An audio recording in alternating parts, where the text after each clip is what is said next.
Buenas tardes para todos.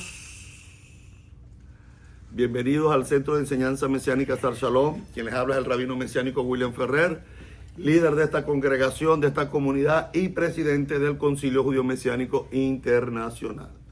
Cada sábado por la tarde nos sentamos a compartir la porción de la Parashá. Nos sentamos a compartir todos juntos, ¿verdad? En el mediodía yo enseño la Parashá. No hay opción a preguntas, no hay opción al debate, pero a esta hora en el Beit Midrash nos podemos sentar y con un poquito más de libertad poder compartir lo que el Eterno pues nos ha dado a cada uno de nosotros. La Parashá se llama Vayetchel.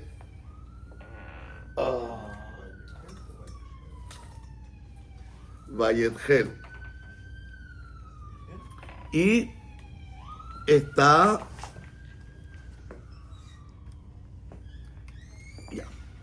gracias. Y está en el libro de Shemot, capítulo 35, versículo 1 en adelante, pero nosotros en la Parashá, cuando lo estudiamos en el mediodía, hablamos acerca del versículo 2 y 3. 2 y 3. Y el tema que estoy tratando de desglosar es el concepto del Shabbat en la función de Yeshua como Mesías cuando vino a la tierra, ¿verdad? ¿Y por qué razón entramos en ese punto? Porque la parashá de hoy, o la porción de hoy, nos dice en el versículo 2, durante un periodo de 6 días podrás hacer tus labores, pero el séptimo día será sagrado para ustedes. Un Shabbat de reposo completo, y dice un reposo de Shabbat completo, porque el hebreo no dice solamente Shabbat, el hebreo dice Shabbat, Shabbatón.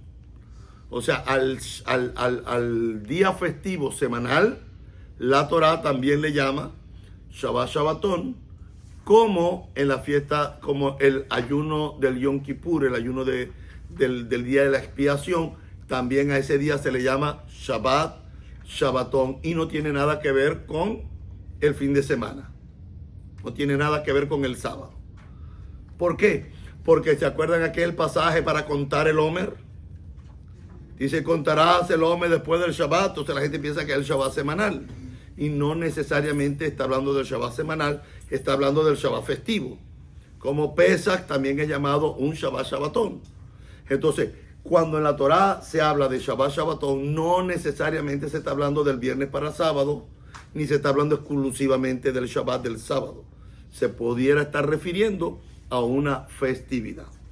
Y sigue diciendo el versículo, dice, un Shabbat de reposo completo, o sea, un Shabbat Shabbatón para el Eterno.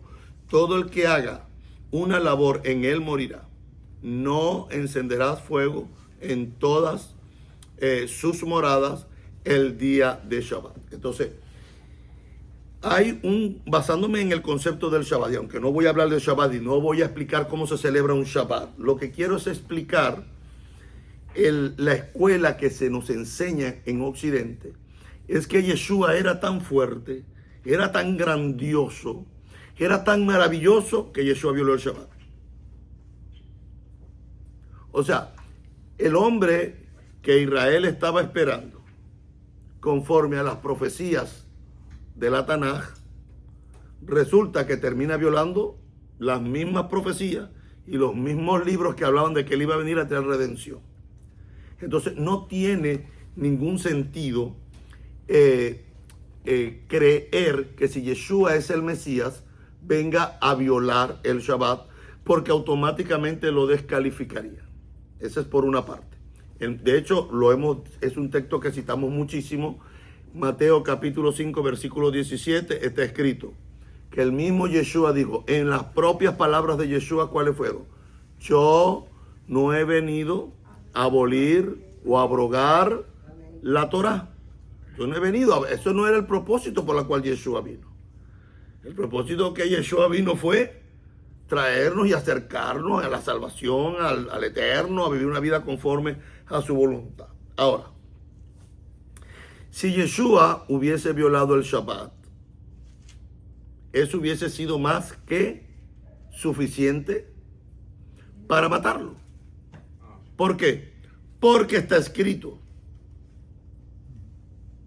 Está escrito que aquel que violara el Shabbat tenía que ser muerto.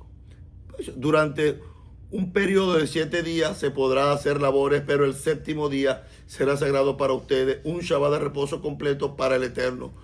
Todo el que haga una labor en él morirá.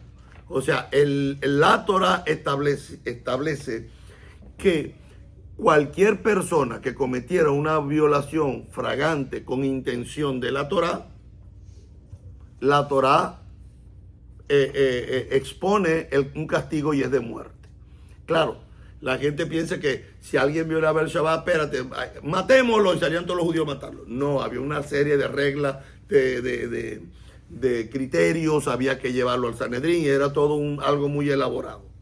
Muy pocos asesinatos se cometieron en Israel, o los asesinatos no, se mataron gente en Israel por violar mandamientos. Muy poco, hay muy poco registro de que el Sanedrín haya salido a matar. ¿Por qué? Porque el concepto latinoamericano es que el Sanedrín era un centro de ir a buscar a todo el mundo y matarlo. Ese es el concepto que hay. Entonces hay que tener mucho cuidado con eso, porque en realidad no era lo que estaba pasando. Entonces,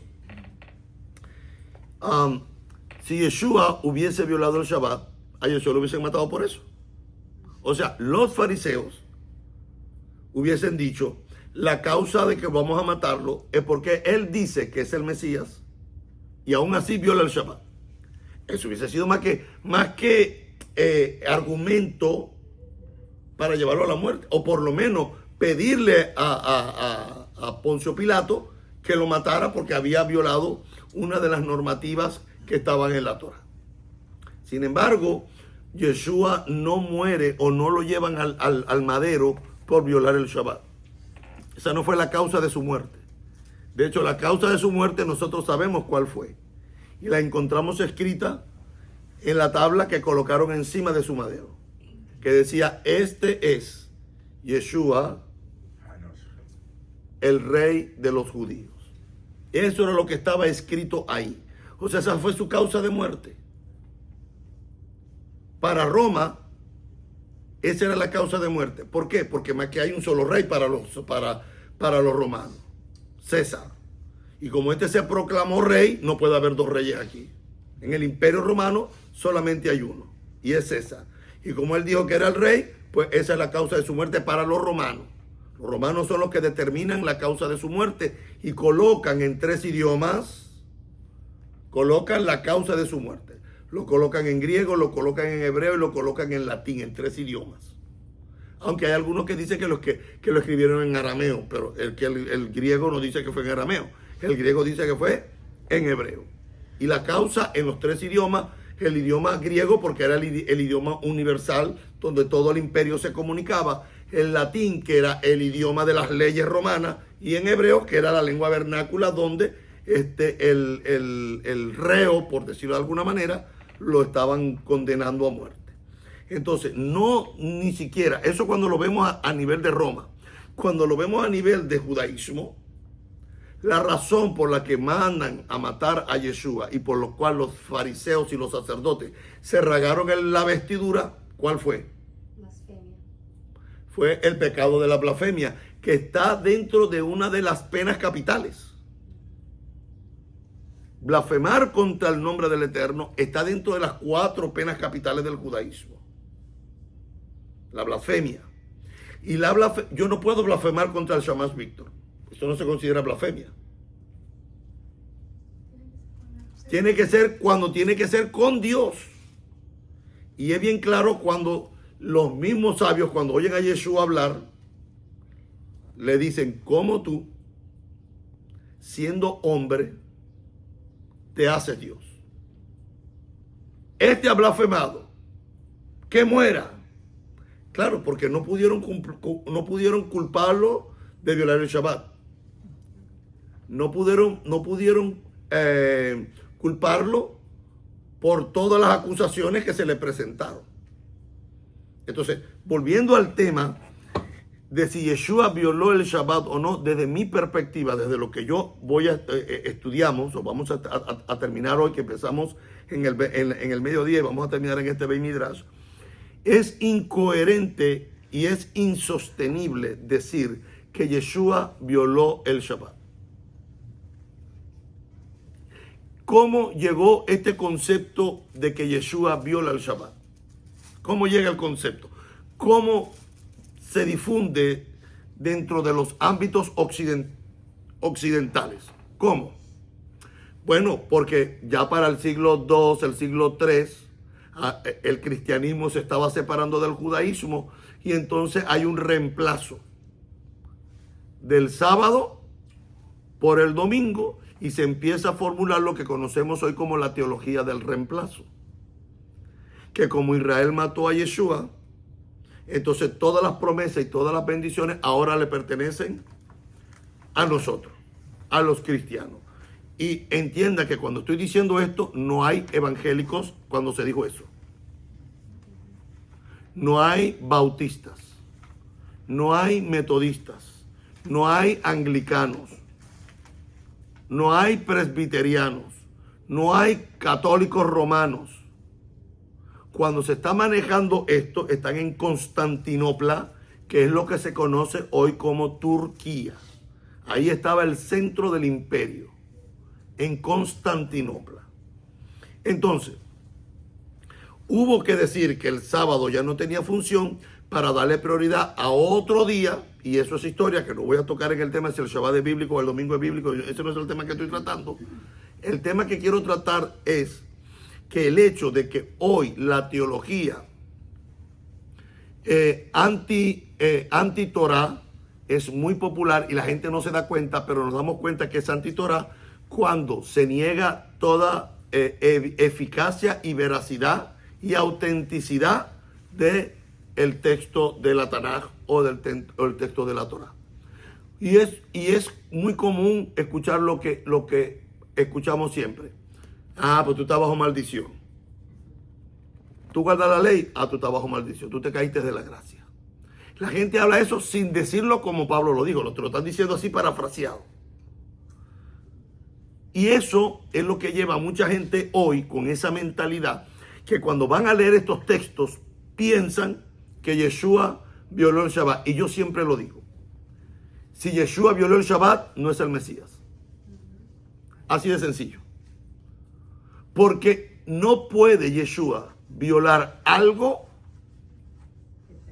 que él dio en el Sinaí. O sea, cuando Hashem dio la Torah, los mandamientos, dice que es un pacto eterno. El Shabbat es un pacto eterno. Lo recitamos en el servicio de Shaharí de Shabbat, cuando citamos en la Midá, citamos el texto que está en Éxodo capítulo 31, versículos 16 y 17. Cuando recitamos esa parte de la Midá, se le llama el Beshamru. Beshamru Benei Israel et HaShabbat. La azot et HaShabbat le dorotam berit olam. Beniu veim Benei Israel ot hile olam ki sheshe yamin asa Adonai hashamayim vet haaretz ubayon hasvilli Shabbat vayinafash. Los hijos de Israel guardarán el Shabbat por sus generaciones. ¿Por qué? Por un pacto perpetuo. Entonces, si el pacto es perpetuo, perpetuo no es hasta la cruz. Perpetuo es perpetuo. O sea, perpetuo es eternamente y para siempre. Es como que cuando nosotros leemos en la Biblia que dice eternamente y para siempre, o por los siglos de los siglos, ¿verdad? Ahora, y yo digo perpetuo, ¿qué estoy diciendo? Pues es lo mismo. Si yo digo perpetuo, eternamente y para siempre, y por los siglos de los siglos, es lo mismo. Entonces, si el Shabbat es una señal del pacto y es perpetuo, Yeshua no lo puede volver inactivo. Es imposible. no puede quitarle la veracidad de la perpetuidad, porque no tiene ningún sentido. Pero la gente te dice, Rabino, pero es que Yeshua es el Señor del Shabbat. Claro. La gente te lo dice de una forma negativa, como queriendo decir que como Él era el Señor de todo, Él podía hacer, estaba por encima del Shabbat. No, no es eso lo que está diciendo. Yeshua está diciendo, yo soy el Señor. Yeshua no dijo, yo soy el Señor del domingo.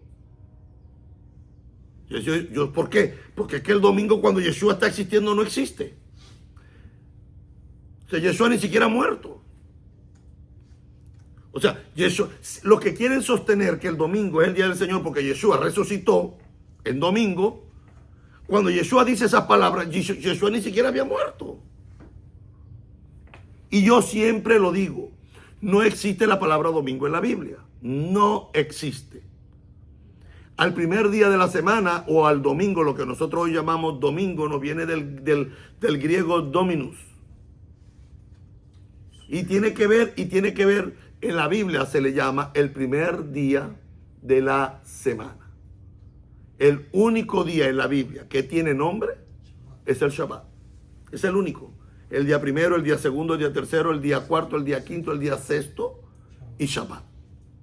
No existe. Esto de domingo, esto llegó mucho tiempo después. Ahora, no voy a hablar del caso de cuando rascaron las espigas, porque ya lo expliqué, está en el video del mediodía. Así que cualquiera que quiera escucharlo, vaya al video del mediodía, de la Parashá Vayetjel, y allí busque por qué yo expliqué que recoger y cortar espiga no es una violación de la Torá, sino que Yeshua ni siquiera está atacando a la Torá, ni los discípulos violaron la Torá, sino que hay un problema de halajá. Grábese esto. Cuando en el judaísmo se dice la ley judía, no necesariamente está hablando de la Torá. ¿Usted me está entendiendo lo que estoy diciendo, verdad?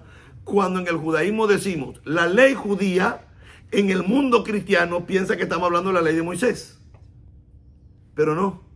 Estamos hablando de la Torá oral, de las enseñanzas de la Torá de Rabanán. Las enseñanzas de los sabios, de los grandes maestros. Y cuando está escrito en la Torá, se dice Torá de Oraíta. Entonces, esa es la escrita. Y nosotros hicimos el ejemplo que los fariseos habían varias corrientes de fariseos. Los de extrema derecha, que eran los muy conservadores, los cuadrados, los que no entienden que blanco es blanco y no hay más tono que el blanco que ellos dicen. Cuando hay blanco ocre, blanco no sé qué, blanco... No, ellos es ese blanco y si no es blanco de ellos, está mal. Ese es el cuadrado. Está el del medio, que es un poquito más balanceado, que razona, dice, bueno, no es blanco, blanco, blanco, blanco, pero este también es blanco. Lo importante es que sea blanco, si sea blanco oscurito, blanco... ¿no? Y está el de la izquierda, que lo mismo le da si es blanco, negro, amarillo, bordo, azul, porque ellos todos en el amor del Señor. ¿No? Entonces, esto existía en el fariseísmo. No podemos decir, ¿verdad? Cuando usted escucha hablar de fariseos, ¿qué es lo que usted piensa? Todos los fariseos son malos, porque eso es lo que nos han vendido, ¿sí o no? Sí. Eso, todos los fariseos son malos, pero Nicodemo fue de noche y era fariseo. ¿Y quién fue el que fue a pedir el cuerpo del Señor? José de Arimatea. ¿Y a qué religión pertenecía? ¿Era evangélico, era pentecostal, metodista, anglicano, luterano, católico, ortodoxo, copto? ¿Era qué? Era fariseo. O sea, vemos que hay una fracción del fariseísmo que no es tan extremo, y lo vemos por lo menos en estos dos personajes, que el mismo Yeshua lo reconoce, siendo tu maestro. Yeshua reconoce a Nacdimón, a Nicodemo, lo reconoce como un hombre, un gran maestro. Entonces, el punto aquí es que en el relato del arrancar espiga, hay un debate entre los fariseos. ¿Por qué? Porque los saduceos no tenían esas escuelas de la tradición oral. Los saduceos no creían en la tradición oral. No se crea. Por eso trato siempre de explicarle que no se enamore del judaísmo, porque todos los judíos creemos lo mismo. No, no es cierto. Bájese de ese autobús. Que usted hay un grupo del judaísmo, que usted siente una empatía porque usted de alguna manera... mire, los extremistas son extremistas en cualquier parte del mundo. voy a decir una loquera. Si un terrorista palestino reconoce que su religión está equivocada y se convierte al judaísmo, ¿usted cree en qué grupo se va a congregar? ¿Con qué grupo judío se congregaría? Extremista. ¿Con quién? Con Con los ultraortodoxos. Porque él viene de un mundo, o sea, el que es extremista es extremista en la política, es extremista en las normas de la casa, es extremista en comer, todo es un extremo. Entonces, claro, como esa es su forma de ser, pues entonces busca una persona o un grupo que tenga su condición de extremo. Claro, estoy colocando un ejemplo raro, pero es así. En cambio, los liberales, ¿verdad? Los que son liberales, que lo mismo dicen, gloria al Señor. Dios es bueno, no importa lo que yo haga, Hashem me ama. Eso para dónde, si se convierten al judaísmo, ¿a qué grupo se van? Se van para los reformados, para los reconstruccionistas, para estos tipos de judíos que comen puerco, que comen camarones, ¿verdad? Y la Torah no fue dada en el Sinaí. Ese es un libro muy bonito donde hay muchas historias que son historias morales que ya no aplican hoy, pero las podemos aprender todavía para nosotros. Entonces, así es todo en la vida. Todo en la vida abarca allí. Ahora, fíjese, como Yeshua está lidiando con una cuestión de alajá, la alajá no existe en el judaísmo del primer siglo. O sea, la palabra alajá no existe en el judaísmo del primer siglo. No existe, es una cosa que los rabinos inventaron. La palabra se desarrolló con los siglos posteriores.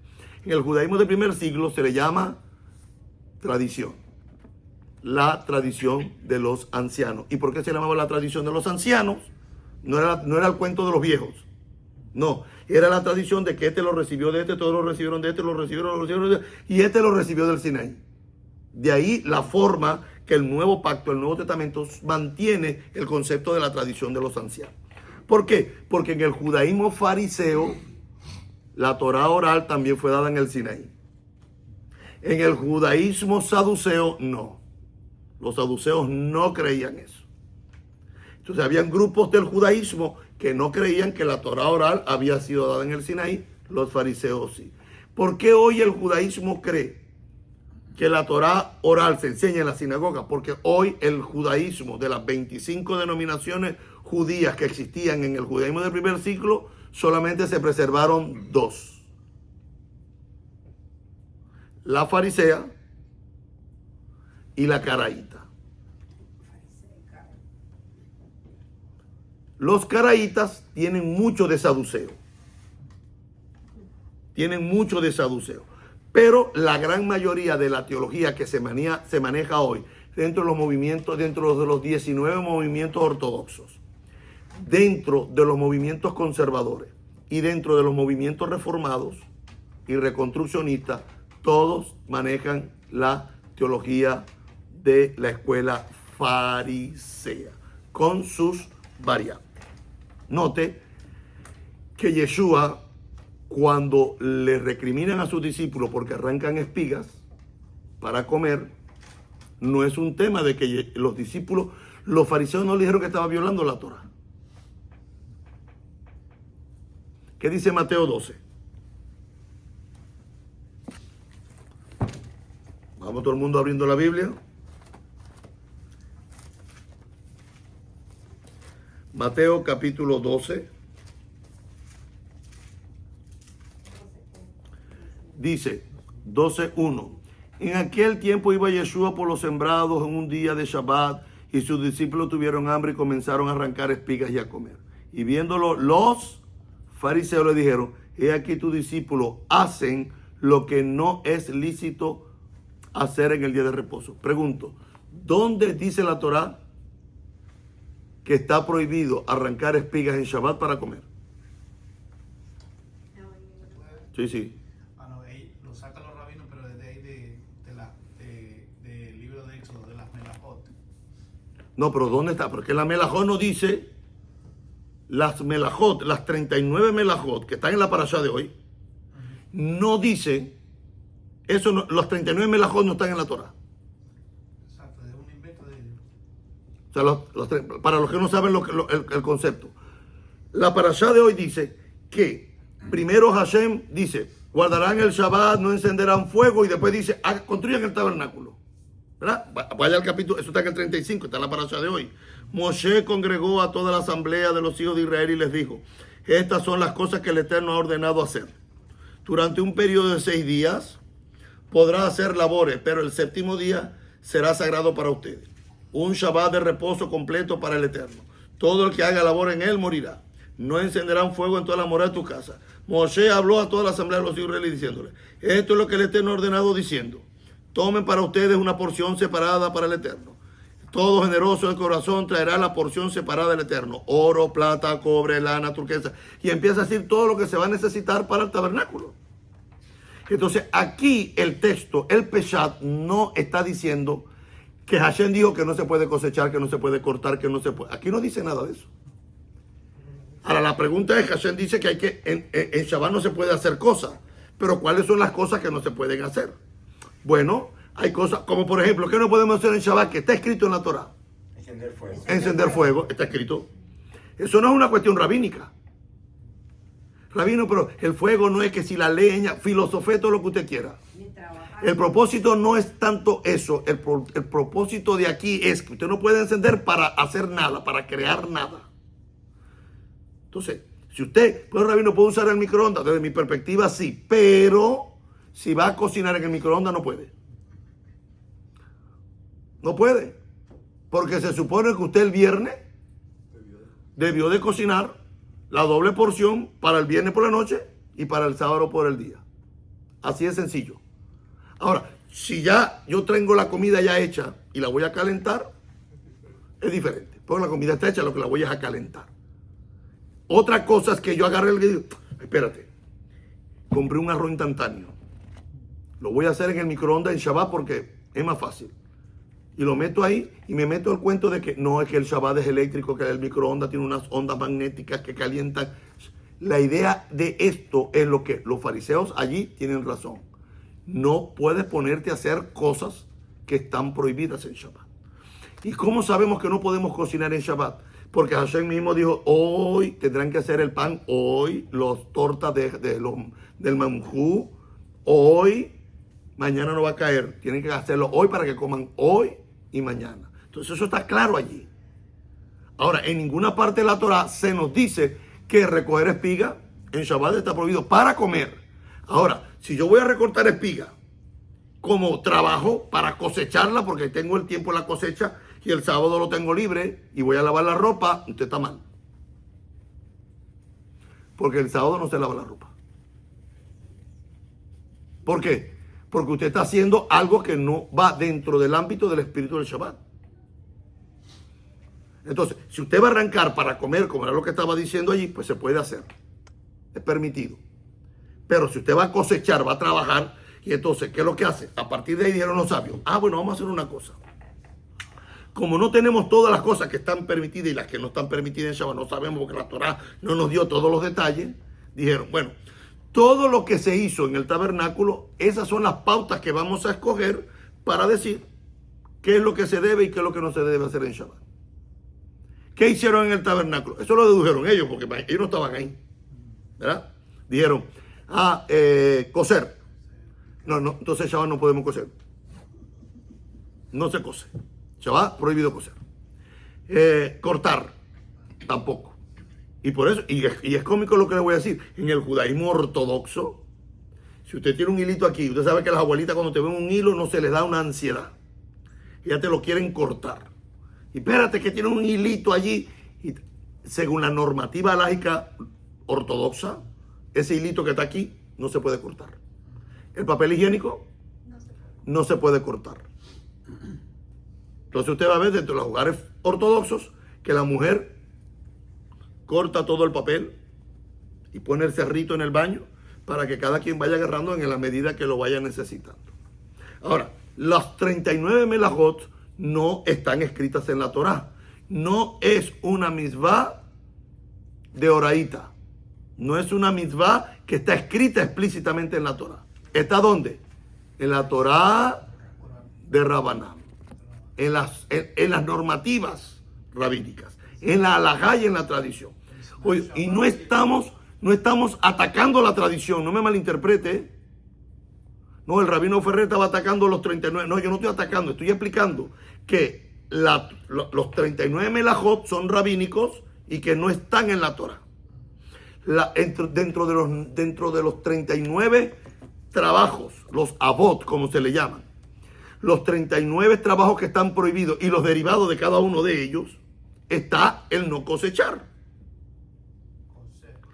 Pero yo pregunto, ¿y cómo en el templo se cosechaba? O sea, ¿cómo llegaron a la conclusión de con la construcción del templo, cómo lo asociaron con cosechar?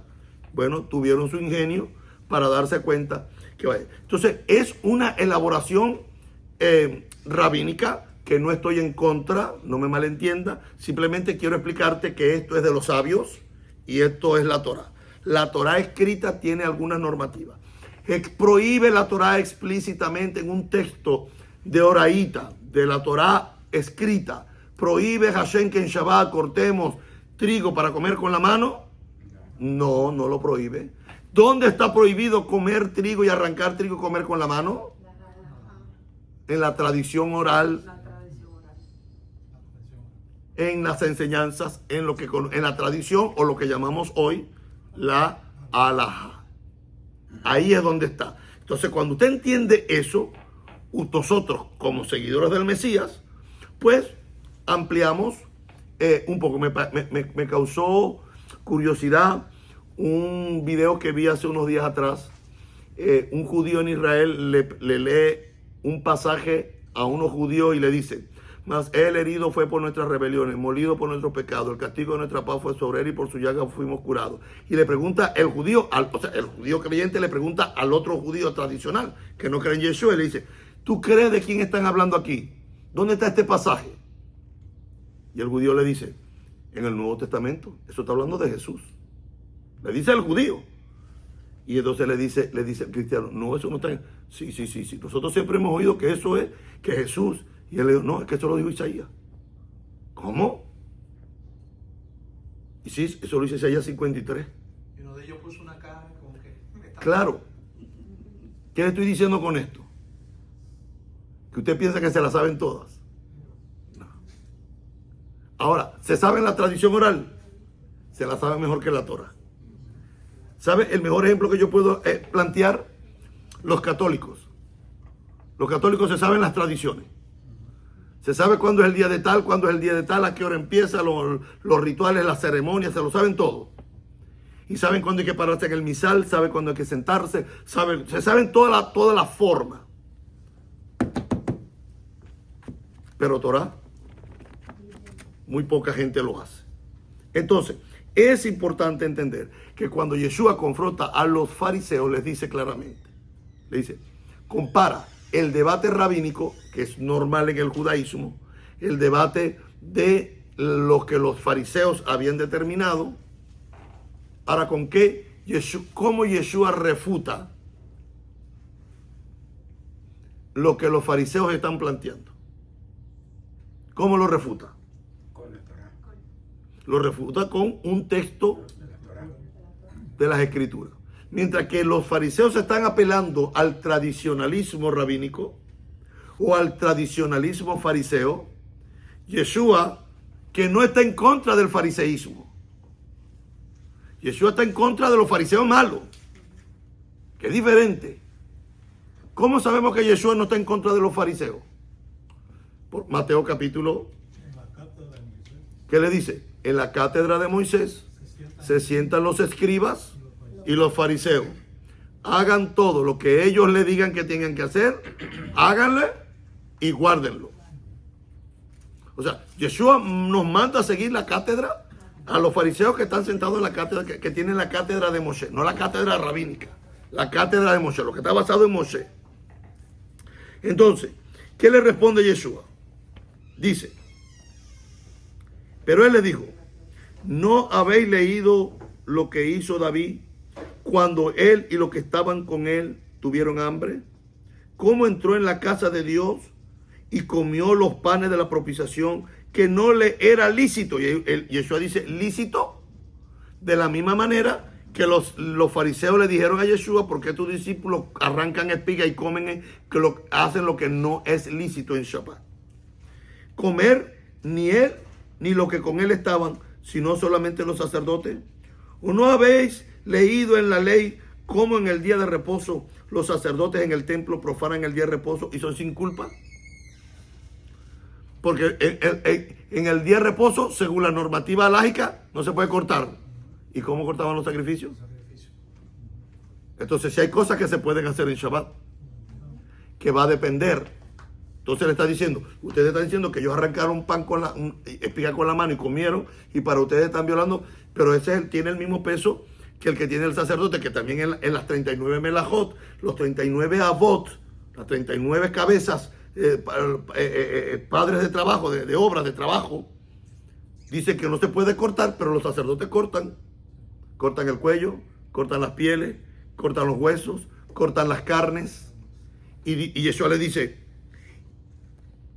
y según esto, lo que ellos están haciendo, estarían profanando el templo, entonces también, es lo que Yeshua le está diciendo. Dice, y son sin culpa. ¿Por qué? Porque eso no hay otra cosa. Si no, no pudiéramos, ¿cómo hacemos los sacrificios en Shabbat? Y mire, y que se sacrificaba muchos animales el Shabbat. Acuérdense que se sacrificaba el tamí de la mañana y el tamí de la tarde. Los dos corderos de la mañana por el Shabbat, o sea que ya iban 3 por la mañana.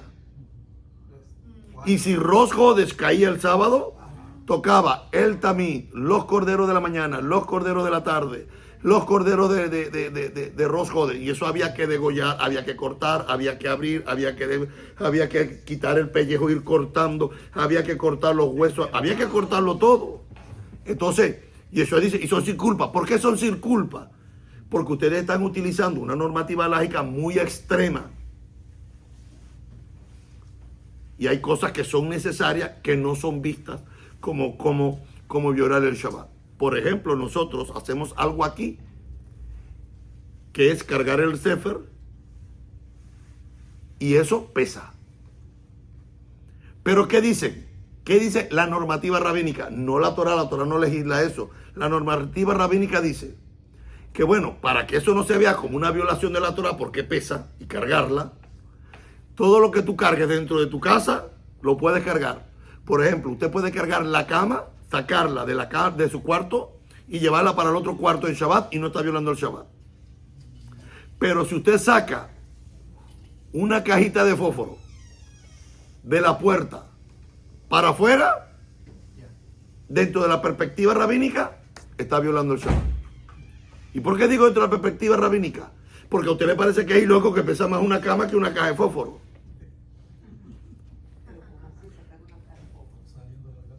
Los rabinos dicen que usted saca una caja de fósforo de la puerta para allá, está violando el Shabbat. ¿Eso está en la Torah? No.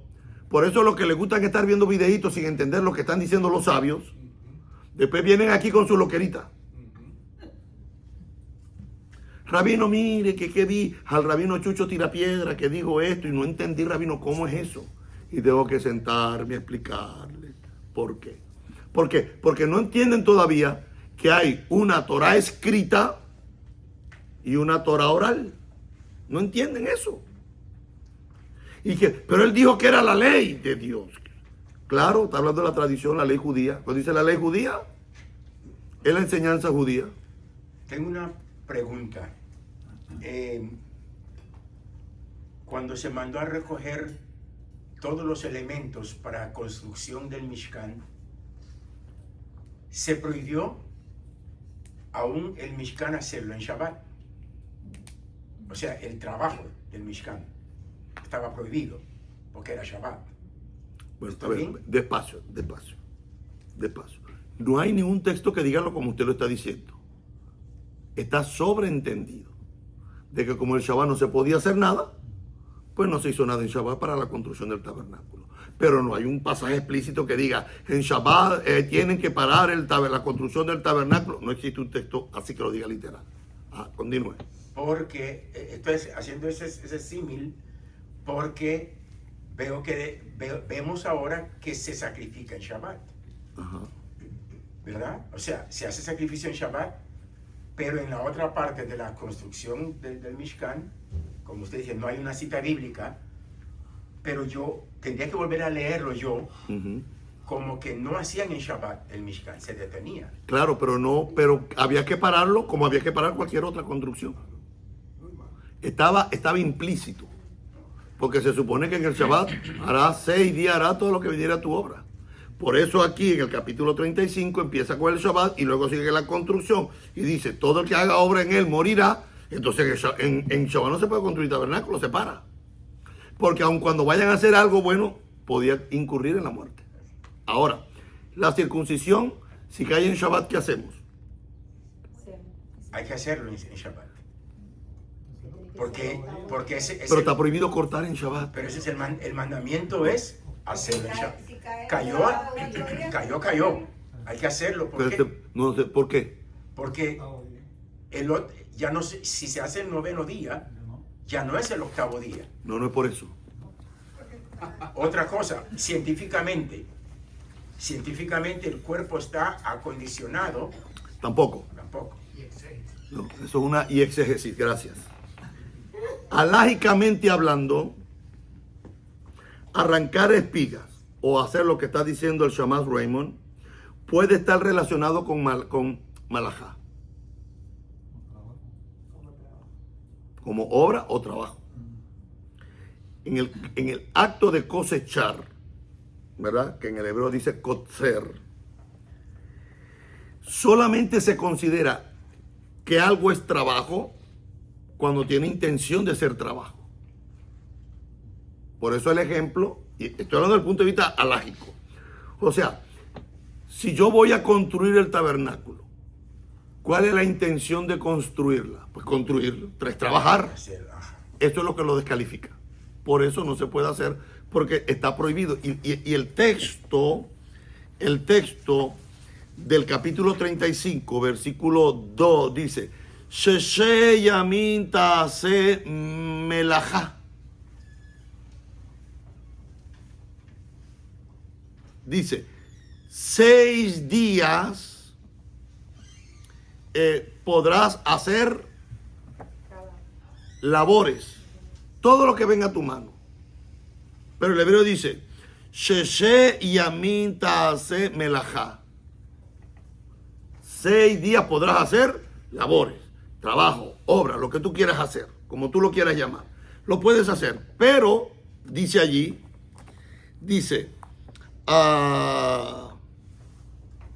Ubayón Hasvilli y el día sexto, y el agen será para ustedes Kodesh, será santo.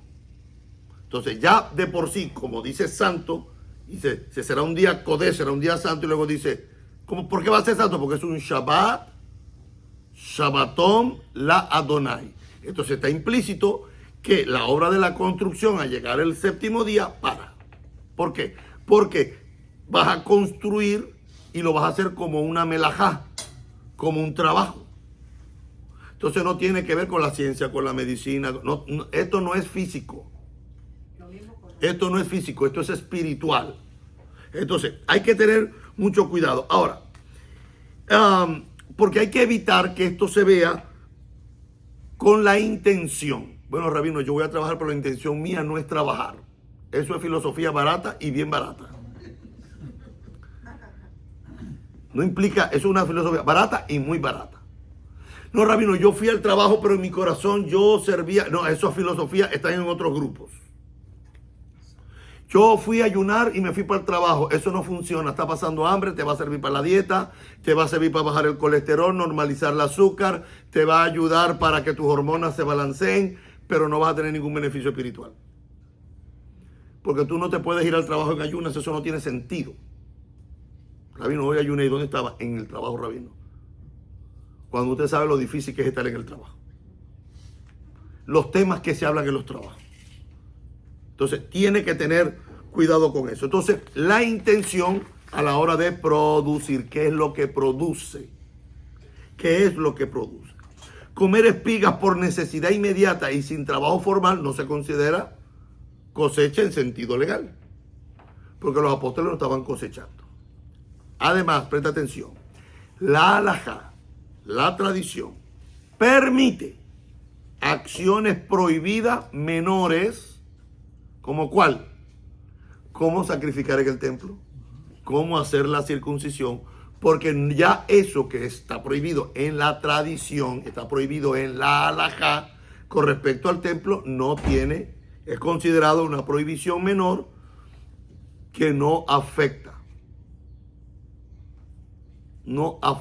la espiritualidad. Ahora hay que tener mucho cuidado porque nunca va a faltar la gente que te dice, bueno, se puede cocinar el Shabbat cuando hay hambre. Sí, pero cuando hay hambre es que te estás muriendo de hambre. No es que tú fuiste un irresponsable y no preparaste la comida el viernes y cocinas el sábado, el sábado de la mañana quieres cocinar justificando de que, Señor, tengo hambre, y si los apóstoles, los discípulos agarraron espiga y comieron, yo puedo hacerlo. No me mezcle esto, ¿por qué? Porque los apóstoles no prendieron fuego. Y tampoco crearon nada. En cambio, cuando usted cocina, tiene que crear algo que no hay. En cambio, los apóstoles que hicieron, arrancaron las espigas y así como estaban, ni cocinaron, ni picaron, ni hicieron ningún trabajo así. Lo único que hicieron fue arrancar y con la mano. Ni siquiera utilizaron utensilio, porque si hubiesen agarrado una hoz, hubiésemos dicho, hicieron trabajo. Hasta yo los hubiese culpado. Si hubiese agarrado una hoz y hubiesen cortado, hubiese agarrado una tijera y hubiesen cortado, hubiesen violado. Pero ni siquiera los apóstoles o los discípulos que agarraron ninguna herramienta de trabajo para comerse eso allí. Entonces, la halajá permite acciones prohibidas menores en caso de hambre o de necesidades leves. Sobre todo si no hay la intención de transgredir. O sea que si no hay ein kavaná, repeat after me please. Ein kavaná, sin intención de violar el mandamiento. El Talmud Yerushalmi, Berajó 1.5, dice lo siguiente. Cuando digo el Talmud Yerushalmi es porque hay dos Talmud en el judaísmo. El más extenso, el más grande, el más desarrollado es el Talmud babilónico. Se le llama el Talmud babilónico porque lo hicieron en China. No. ¿Por qué se le llama Talmud babilónico? Los sabios de Babilonia. Porque los sabios que vivían en Babilonia fueron los que desarrollaron. Y el otro se llama el Talmud Yerushalmi, que fue hecho también en Norcorea. No. ¿Fue hecho dónde? En En Jerusalén, y es más pequeño, es más reducido. En el Talmud Yerushalmi, Berajó 1.5 dice lo siguiente. O sea, permite excepciones cuando hay necesidad leve de Sheat Hadehak. Cuando hay Sheat Hadehak, una necesidad leve, especialmente si se hace con intenciones de producir, de crear, y en este caso, de arar. Los apóstoles no estaban arando. Rabino, hay dos cosas. La primera, entonces, no se pueden hacer huevos revueltos en la mañana. En Shabbat no se puede hacer huevos revueltos. Porque está creando, no. Lo primero que hace, tampoco, eso, hermana Ruth, lo primero que hace es prender fuego. Y si se deja la rejilla prendida, ejemplo, la hornilla prendida durante todo el Shabbat, se pone ejemplo, ¿no? Ya sé que el acto de hacer huevo está mal, pero ejemplo, ponen vamos a hacer arepas, ya está la masa, Ok. se hace, está la rejilla prendida, solo se le sube la intensidad, Ya violó. ya violó. O sea, no se puede. No, es que fíjense, yo sé que ustedes siempre se van por donde no es. Yo lo sé. El punto no es el microondas, no es la cocina. Entonces, ¿qué hacemos? Si usted agarra, usted no come, usted no va a la, presta atención, el huevo frito no se hace solo. El huevo no se hace solo, el huevo frito. Para hacer huevo frito, ¿qué es lo que necesitamos? Aceite. Ajá. No, abrirlo, hacer la Tiene que picada. partir. O sea, no. Partir los huevos. No. Dígalo, hermano José. Lo está diciendo, La intención. No, yo no voy a dar la explicación de que si el huevo sí, el huevo no, el queso sí, el queso no. No voy a dar clase de eso. Oído. quiero explicar, es la intención. O sea, yo me levanto el viernes, se supone que nuestras mujeres que son santas y mantienen nuestra casa kosher, y se mantiene que son mujeres shomer Shabbat, mujeres que guardan el Shabbat, ¿verdad? ¿Qué pasa? Que se supone que ya nosotros tenemos escrito que el sábado no podemos cocinar. ¿Quién prohibió eso? ¿Eso está en la Torá, en la ley, en la Torá oral o está en la Torá escrita? En la Torá escrita. ¿Qué dice? El viernes dice Hashem, yo que soy el Eterno no voy a violar el Shabbat. Y yo les voy a dar el maná para que usted agarre el maná y te voy a dar doble porción. El resto de la semana se te pudre y se agarra más, pero el viernes puede agarrar doble porción. Dice la Torá, tendrá que cocinar para hoy y para mañana. Si usted quiere comer huevo frito el sábado por la mañana en el desayuno, tiene que hacerlo antes del Shabbat y guardarlo. Una vez el huevo está hecho, usted puede calentarlo. Ahora, tiene que tener cuidado, porque está la prohibición de encender fuego. Pero en el microondas. Entonces, la intención es la que abarca aquí el problema. ¿Qué hace la gente? La gente te dice, no, pues bueno, yo voy a, quiero comerme un huevo frito. Y esa es la intención. Entonces, después que tengo la intención, ¿qué hago? Agarro la sartén, prendo la cocina, pongo la sartén, echo aceite, bato el huevo, le echo la sal. Ay, me provocó echarle jamón de pavo porque yo soy kosher. Le pico el jamoncito de pavo, se lo echo. No importa la filosofía que usted se pueda aplicar, violó el Shabbat. Si usted quiere comer huevo frito, usted tiene que hacerlo el día anterior. ¿Por qué? Porque está creando algo que no hay. Y eso es lo que se llama melajá. Hacer algo cuando no hay. Ahora, ya eso está, por ejemplo, por eso tenemos las planchas de Shabbat allí. ¿Por qué? Porque usted agarra la plancha de Shabbat, ya está conectada. ¿Qué hace? Usted viene y agarra la comida que ya está hecha, que usted la hizo el viernes, la pone en la plancha de Shabbat y está caliente. Muchas cocinas hoy ya traen hornillas que usted la puede dejar encendida. Las cafeteras ya vienen con... ¿Sabe por qué las cafeteras traen memoria? Usted dice, le voy a echar el viernes el café, le echo el agua y la dejo ahí y la voy a programar para que el sábado a las 7 de la mañana, cuando yo me levante, ella sola hace ¡ping! Y empieza a calentar y bota el café. No, pero a mí me gusta el café hecho ahí, rabino, ahí. Bueno, eso es otra cosa. ¿Usted puede violar el Shabbat? Claro que lo puede violar. Usted puede hacer lo que usted considere. Usted puede aplicarse la psicología que usted quiera. Pero eso es complicado. Y ese es el punto que tenemos entre hasta dónde lo que tenemos que lo que hacemos, Hashem se agrada de eso. Se agrada ¿por qué? Porque nos aplicamos esta filosofía barata para resolver y darle un gusto a mi carne o cumplir lo que está escrito. Entonces, si usted tiene algo y lo va a calentar porque ya está hecho, no hay problema, desde mi punto de vista. No estoy usando la halajá ortodoxa porque yo no soy ortodoxo. No me gusta la halajá ortodoxa. Me parece que es demasiado exagerada. Pero yo creo que si ya la comida está hecha, el viernes, por ejemplo, mi esposa compró una plancha grandísima ahí, eléctrica, que se pone arriba del counter. Y yo ayer hice judías en leche de coco. Terminé de hacerlo, arriba de la plancha se mantenga caliente. Mi esposa llegó hoy, fue a la casa y de seguro que la sopa está caliente. Pero entonces dice, rabino, pues es mucha electricidad. Dejar eso prendido todo el día ahí. Ah, ¿qué tú quieres? Violar el mandamiento y ahorrarte 20 pesos. O sea, pero está bien cuando está la comida está hecha, la puedes calentar. Claro. Pero no puedes encender la cosa. No, pero uno la deja encendida. Claro, si está encendida no hay problema. Por eso, si tú... Hoy porque tenemos cocina de gas, tenemos cocina eléctrica, pero ubíquese en los tiempos bíblicos. ¿Cómo se mantenía la comida caliente? Pues había que preparar toda la leña y dejar el fuego encendido, y una vez se cocinaba había que dejar todo alrededor del fuego y que eso durara de tal manera que encendido para que mantuviera la comida hasta el otro día caliente. Y si el judaísmo a través de la historia pudo hacerlo, nosotros tenemos hoy arroceras, ¿verdad? Nosotros hacemos, por ejemplo, arroz con pollo para Shabbat, comida típica sefaradí, y lo dejamos en la arrocera, lo dejamos ahí prendido hasta el día siguiente, no se va a quemar, lo va a mantener siempre calientito. Cuando usted llega a su casa después del servicio del mediodía, ahí tiene arroz caliente. Nosotros tenemos un aparato que tiene 3 ollas de cerámicas.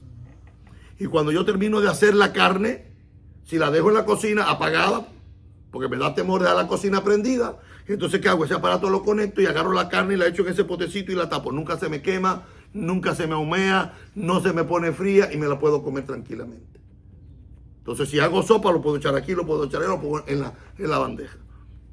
Y todo el día hay comida caliente.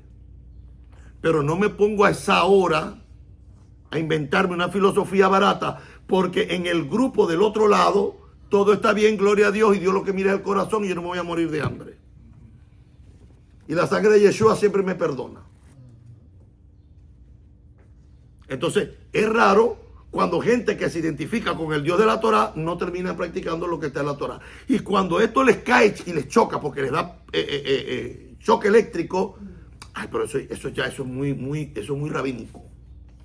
Sin saber qué es rabínico y lo que es rabínico. Lo que a él le choca porque él va a tener que dejar de hacer cosas, como no sabe cómo resolver eso, le va a decir que es rabínico. No, eso es rabínico. Por ejemplo, una vez había un líder aquí me dijo, usted cuando come carne, usted desangra la carne. Y le digo, si yo desangro la carne, ay, pero eso es rabínico. Y yo le dije, ¿cómo que es rabínico? Sí, eso son las... No, eso no es rabínico. Está escrito en el libro de Génesis, no comerás carne con su sangre. Está escrito, derramarás la sangre al piso. Eso está escrito ahí, mi hermano. Ah, sí. Pues se supone que usted es un líder. Yo no estoy hablando de un líder cristiano, estoy de un líder mesiánico. Que piensan que algunas normativas mesiánicas o bíblicas, todo es rabínico cuando les parece muy exagerado. Pues hay cosas que sí. Hay cosas que el judaísmo ortodoxo exagera. Porque como siempre digo, están los de extrema derecha, que son cuadrados, eso no les entra agua por ningún lugar. Han sellado y cerraron la llave por dentro y botaron la llave. Están los del medio, que te dicen, bueno, si es extremo no, porque esto es muy extremista, pero este es un balance que no violó la Torah y tampoco caigo en el extremo de la tradición.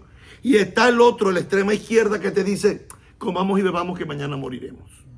Dios me ama y yo antes lo hacía y siempre Dios me perdonó y Dios siempre me escuchó. Sí, pero hay una cosa que cuando venga la vida eterna está escrito, que aquel que violó un mandamiento muy pequeño y enseñó que otros violaran ese mandamiento muy pequeño, ¿qué dijo Yeshua? Será llamado pequeño. Que cuando va a llegar al reino igual. Y a mí me aterra cuando yo digo gente que me dice, no importa aunque sea de barrendero. Ese es el amor que tienen por el Eterno. Ese es el amor que sienten ellos por el Eterno. Cuando dice, no importa, rabino, lo importante es llegar. O sea, a ese nivel es el amor que tú expresas por el Eterno. Cuando está escrito que los amarás con todo tu corazón, con toda tu alma, con toda tu mente, entonces la Shema que tú estás diciendo no tiene valor. Es un ritual nada más. Son palabras vacías, palabras huecas.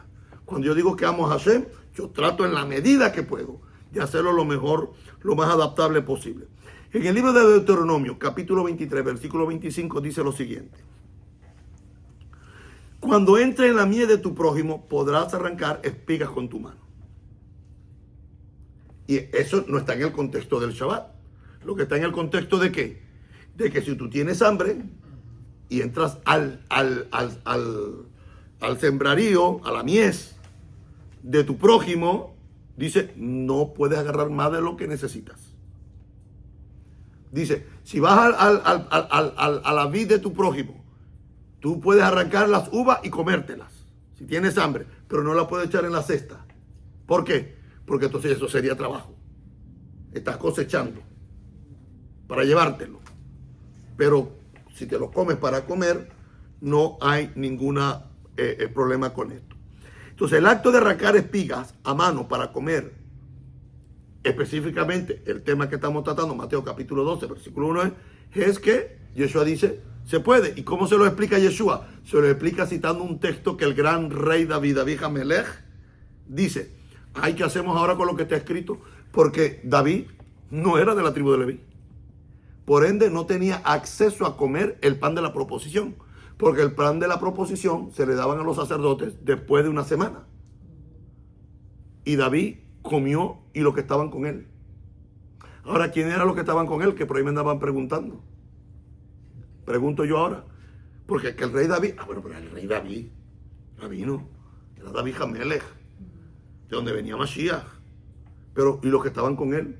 Ya para empezar, el rey David no podía. Y es lo que Yeshua le está diciendo a los fariseos.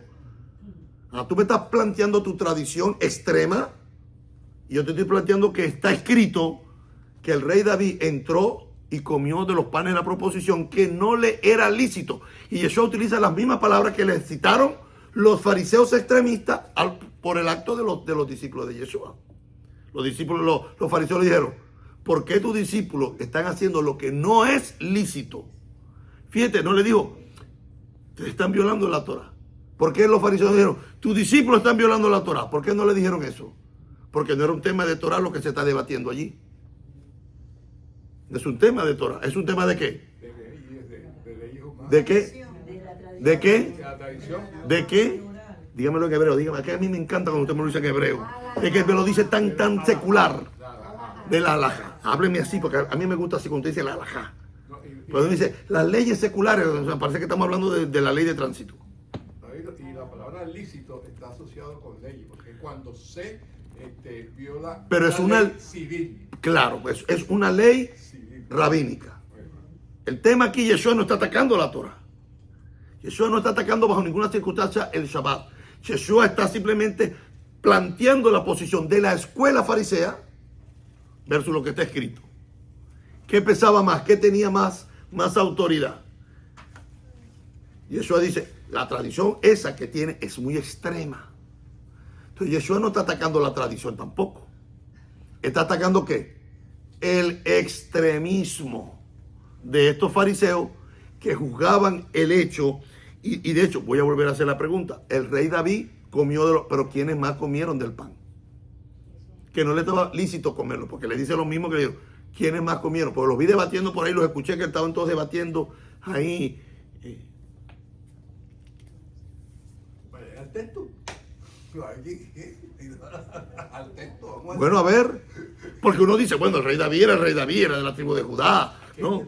Pero es que dice que otros comieron también. Estaba con sus soldados. Pero ¿quiénes eran los soldados? ¿Cómo que los soldados? ¿Quiénes eran? Los que están a su servicio. ¿Quiénes? Pero es que esas preguntas muy populares de ustedes, muy generalizadas. No leyeron el relato. Si ustedes leen el relato, no lo voy a decir, pues yo sé que usted es una persona muy... Investigue bien quiénes eran los que andaban con él. Investíguelo bien y se va a dar cuenta que no... ¿Qué pasó? Léelo. Ya ahí se quedaron. Siga leyendo. Es que la historia no quedó hasta ahí. Un texto fuera de contexto es un pretexto. Entonces, con lo del... No, ahí entonces lo del... Porque ahí cuando en el instituto yo decía que ese caso era una juxtaposición. Cuando le decían que, bueno, para mostrarnos ahí, como ellos quisieron mostrar, que era una forma de cómo la Moshe venía relatando algo y de repente hay un quiebre de la narrativa. Del relato. Ajá. Sí. Pero indiscutiblemente algo hay allí que lo colocan ahí. Sí, pero ahí explicaban lo que quería decir era lo de la interpretación, creo que era Rabbi Ismael, lo del peso. Claro. Kolba Omer. Exacto. ¿Qué es lo que tiene mayor peso y qué es lo que tiene menor peso? Por eso los sabios dicen, no se puede cosechar. Eso es lo que le aplicó Yeshua, ¿no? Claro. Por eso le estoy diciendo, Yeshua dice, cosechar, no, mis discípulos no están cosechando. Los 39 avos dice que no se puede cosechar. La tradición farisea extrema dice que no se puede cosechar. No hay un texto en la Torah escrita que prohíbe en Shabbat cosechar. Se deduce que no se puede hacer porque está prohibido trabajar. Porque cosechar implica trabajo. Es una cuestión de deducción, pero no porque el texto escrito lo narra. O sea, hay un texto que dice, está prohibido cosechar trigo en Shabbat. No existe el texto. Es una deducción. ¿Por qué? Porque está prohibido ningún trabajo de siervo harás, ni tú, ni tu hijo, ni tu sierva, no se puede hacer. O sea, no está ni siquiera refutando, como dice usted, la tradición, está refutando la interpretación de ese grupo. Najón. Está atacando el extremismo cuadrado de porque no todos los fariseos eran así cuadrados. Porque ya expliqué que estaba Nicodemo, que estaba... estaban los otros fariseos y los que creyeron. Mire, usted no ha notado que ninguno de los saduceos se convirtió. Sin embargo, sí dice el libro de los Hechos que los fariseos muchos creyeron en Yeshua también. Y los fariseos le dijeron, sabemos que has venido de Dios, le dice uno. Ustedes llegaban de noche, maestro, le decían. Entonces, tenemos que tener bien claro. Ok. Yeshua cita el caso de David comiendo el pan sagrado en 1 Samuel capítulo 21, mostrando que la necesidad humana puede suspender ciertas restricciones. Una idea que existe también en la halajá. La halajá, hay un principio halájico que se llama el Pikuah Nefesh. ¿Qué es el Pikuah Nefesh? Es la preservación de la vida. Cuando la vida está en peligro, entonces se puede, lo que se vería como una violación del Shabbat, no se considera como una violación del Shabbat. ¿Por qué? Porque la vida está en peligro. Sabemos que el puerco es uno de los animales que están prohibidos en la Torá. Pero si usted se va a morir y le hace falta un corazón, y el corazón que le va a salvar la vida es el del puerco, ¿qué usted hace? Seguro que usted se deja morir. Yo soy un templo santo. No voy a ponerme un puerco porque no tiene que ponérselo. Porque más vale un judío vivo que un judío muerto. Parece raro, ¿eh? Es que si usted, ¿por qué usted cree que los testigos de Jehová no se transfieren sangre? Porque lo que ellos creen es cuadrado. Es cuadrado. Y prefieren dejar morir a sus hijos, a sus esposas, a sus familiares, de algo que no tiene ningún sustento en las escrituras. Entonces, la halajá tiene el recurso que se llama el Pikuah Nefesh, que también es el Sheat Hadehak. Que cuando hay algo que amerita, se puede hacer. Y yo comentaba el ejemplo cuando en el año 74, si mal no recuerdo, la Operación Salomón. Pueden buscarla en YouTube, ahí está. Se llama la Operación Salomón. ¿Qué pasó? Que en la halajá rabínica los ortodoxos no manejan en Shabbat. Y de hecho en Israel, casi Israel se paraliza. En Shabbat no hay carros, no hay autobuses, todo el mundo está en el, porque es parte ya de la cultura nacional. Pero para muchos es una mitzvah. Cuando empezaron a matar a los judíos que estaban en Sudán, el gobierno de Israel tuvo que llamar a ver cómo íbamos a salvar a estos judíos que los estaban matando los terroristas en Sudán. ¿Qué pasó? Que dijeron, no, pues no podemos ir de domingos a viernes, pero el sábado tenemos que parar porque el sábado es Shabbat. Y los sabios dijeron, no, los sábados hay que ir a buscarlos también. Pero es que no podemos manejar en Shabbat. Sí, si no hay otra circunstancia, pues no lo hacemos porque estamos aquí. Pero la gente corre en peligro. Irlos a buscar, y para que sepan que las personas que fueron a buscar a los judíos en Sudán y en Etiopía eran cristianos evangélicos. Fueron los que desarmaron todo el avión, quitaron todos los asientos y armaron con el musaf todo el aparataje. Llegaron, metieron, y en un mes los cristianos evangélicos sacaron más de 30,000 judíos. En un mes, día tras día, y hacían viajes, volaban al ras de la tierra para que los radares de Egipto, para que los radares, ninguno los pudieran detectar. Entonces, si el judaísmo tiene por halajá, el judaísmo ortodoxo no maneja en Shabbat, ¿verdad? Pero cuando a estos los estaban matando, dijeron que vamos a agarrar la halajá, la ponemos a un lado y vamos a ir a buscar a nuestros hermanos que su vida está en peligro. Está escrito en el Talmud Yomá 85b. ¿Sabe qué está escrito? Profana un Shabbat para que guarden muchos Shabbat. Eso hay que entenderlo. Eso no es para gente de a pie. Lo dice Salomón. O sea, El muerto nada puede hacer. esto no es que voy a violar un Shabbat para seguir violando Shabbat. Eso no es lo que está diciendo aquí. Que violar un Shabbat para salvarle la vida a alguien es hacer que esa persona pueda guardar muchos Shabbat. ¿Por qué? Porque le preservamos la vida. Ahora, tenemos el otro caso. Juan 5:1.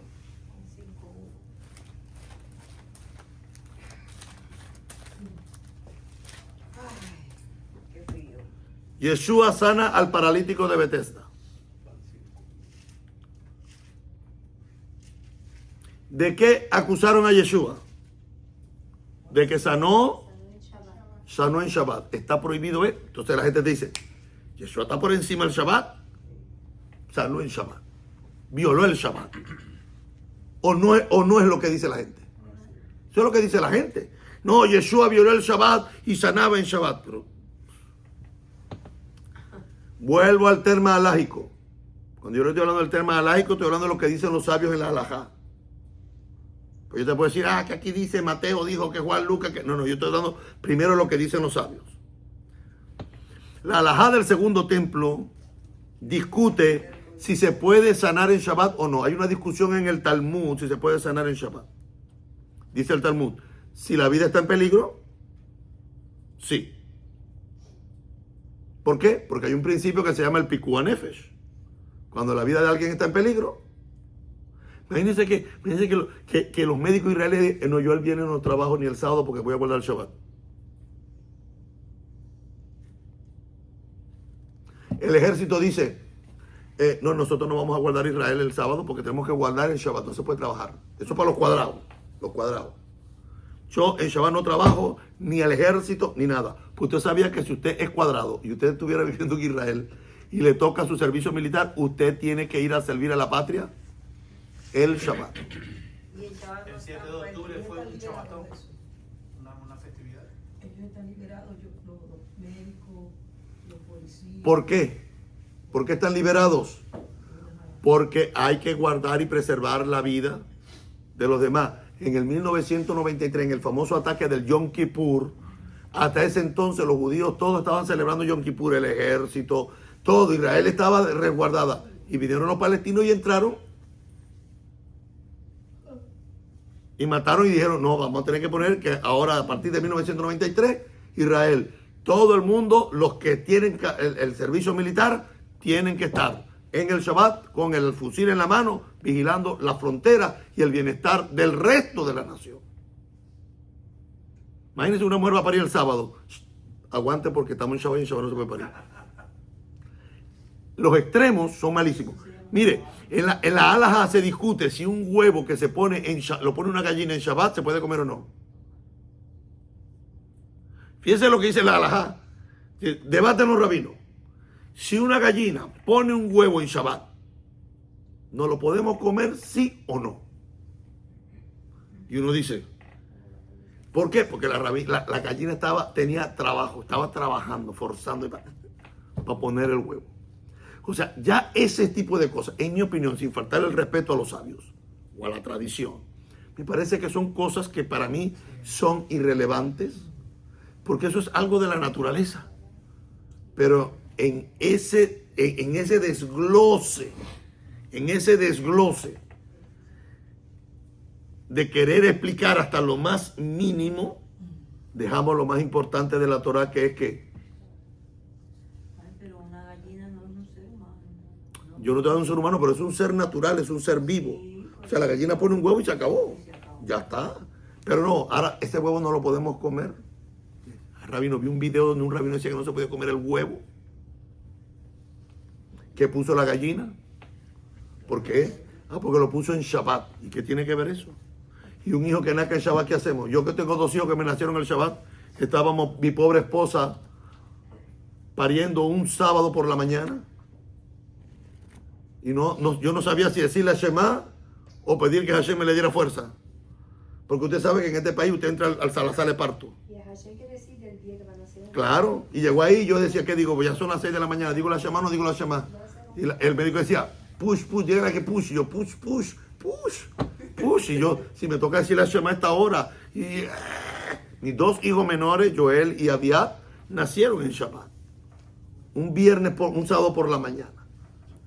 Y cuando me los dio el doctor, que me los puso en las manos, entonces en ese momento me volteé, miré hacia el este y recité mi Shema con mis hijos en mis brazos. Entonces, el punto aquí es, ¿se puede o no se puede sanar en Shabbat? Si hay peligro de vida, el Pikuah Nefesh, la halajá dice que sí se puede hacer. Si no hay peligro inmediato, las escuelas rabínicas no tenían todas la misma interpretación. ¿Está entendiendo lo que estoy diciendo?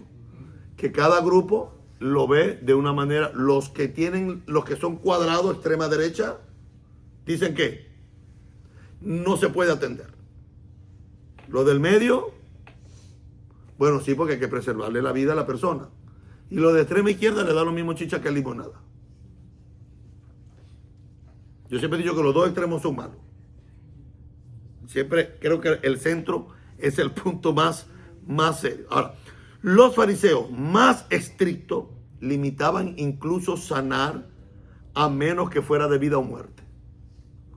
Usted me ha oído decirlo muchísimas veces, ¿verdad? Apaga el teléfono en Shabbat. Apaga el teléfono. Rabino, es que mi mamá se está muriendo. ¿Y qué? Tú la vas a salvar.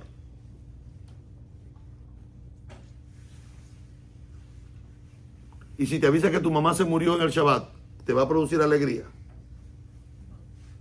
¿Qué es lo que vas a hacer si estás en pleno Shabbat y te entra el mensaje y te dice, ha muerto tu madre? ¿Qué tú vas a hacer en Shabbat? Rompiste el Shabbat. Yo leí una historia muy hermosa de que había un rabino que tenía 2 hijos.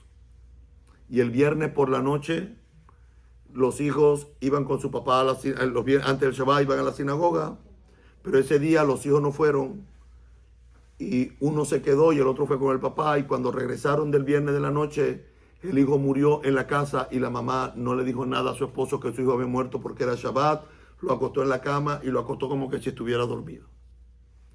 La siguiente mañana, la mañana del Shabbat, cuando van a la sinagoga, el papá le pregunta a la mamá y le dice, ¿dónde está mi hijo? Y dice, pues está ahí dormido. Me voy para la sinagoga. Dile al que, no, también está dormido. Se murió el segundo hijo en la noche también.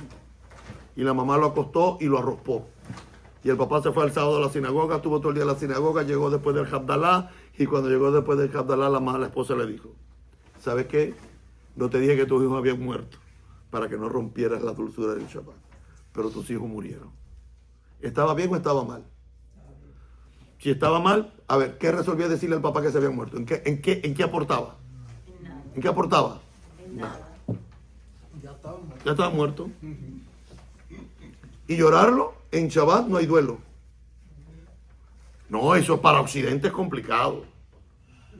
Eso de este lado del mundo, no puede ser. A mí me tiene, pero si que no lo vas a poder estar muerto. O es que tú eres de lo que dice, llévame contigo. No me dejes. Estoy aquí contigo. No, cuando tú entiendes el Shabbat, mire, ¿sabe qué es difícil? Guardar el Shabbat cuando hay duelo. Es muy difícil. Hay que tener un nivel espiritual muy elevado. Es muy difícil cuando te dicen que alguien murió. Es muy difícil. ¿Por qué? Porque tienes el sentimiento del dolor, de la pérdida del ser querido.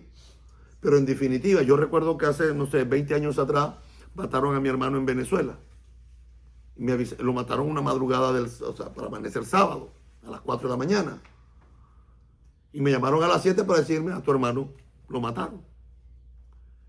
Y como yo, aquella lucha entre que, espérate, no, sí, ajá, espérate, no puedo, estoy en Shabbat, hoy es un día de alegría, un día de regocijo, un día, y no podía. Y eventualmente se salen las lágrimas porque es que no puedes. No puedes.